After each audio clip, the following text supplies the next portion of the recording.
Now, I've done a lot of videos on the importance of potassium, but I have not focused as much on sodium. So in this video, we're going to talk about the importance of salt. In fact, I'm going to give you 7 warning signs that you may be salt deficient.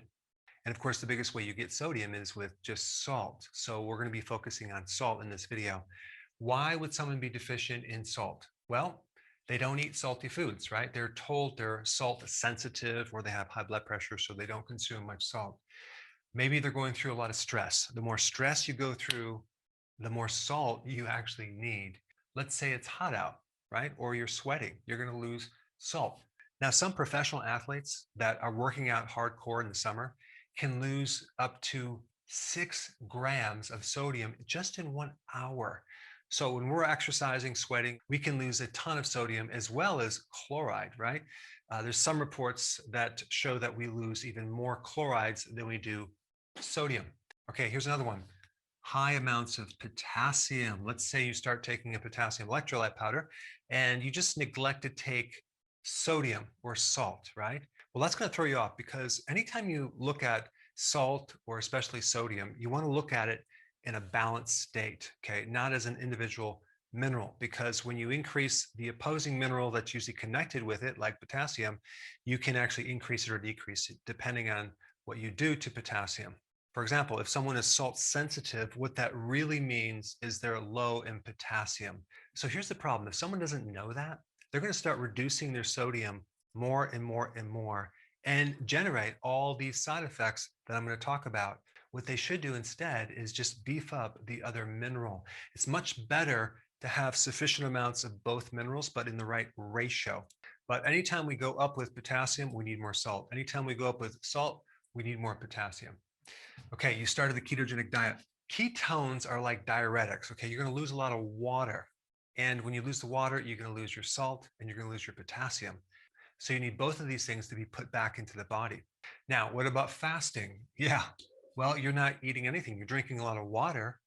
You shouldn't be drinking anything when you're fasting, but you should be consuming sea salt for sure if you are fasting, simply because our bodies require as an essential nutrient sodium and chloride, or you're going to have these symptoms, which I'm getting to shortly.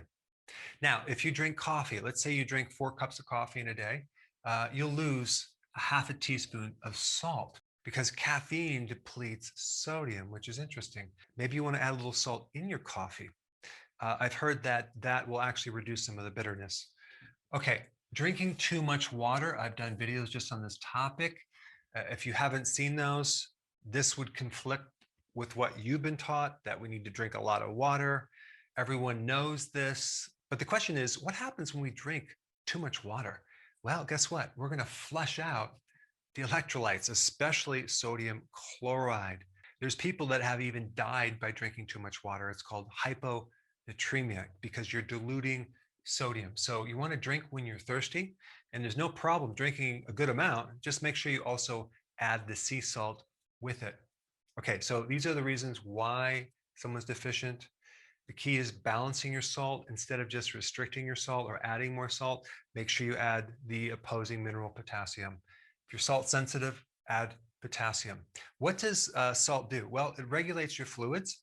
It helps you make hydrochloric acid because sodium chloride makes hydrochloric acid. Okay, so if you're low in HCl, let's say you have heartburn or indigestion especially, you might need to beef up your salts. Okay, maintains pH, okay, the acid alkaline levels. It's involved in the sodium potassium pump, which is in every single cell in the body. And that is the generator pump for energy for the nerve muscle connection. Okay, very important, as well as just generating energy. Helps glucose absorption. And lastly, it helps hydrate you. An average person needs between 1 and 2 teaspoons of sea salt. Okay, the symptom, number 1 symptom is weakness in your muscles. If you're deficient in salt, you're just going to feel weak, lethargy. You're going to lose that get up and go. Dizzy, especially if you get up too fast, because usually your blood pressure is too low. So low blood pressure means you need more sea salt. Insomnia could be low salt in your diet. So if you have insomnia, you should try this tonight. Just put a little bit of salt, maybe an eighth of a teaspoon, in maybe a half a glass of water, mix it up good, and about, I don't know, an hour and a half before bed, slug it down. See if you sleep better.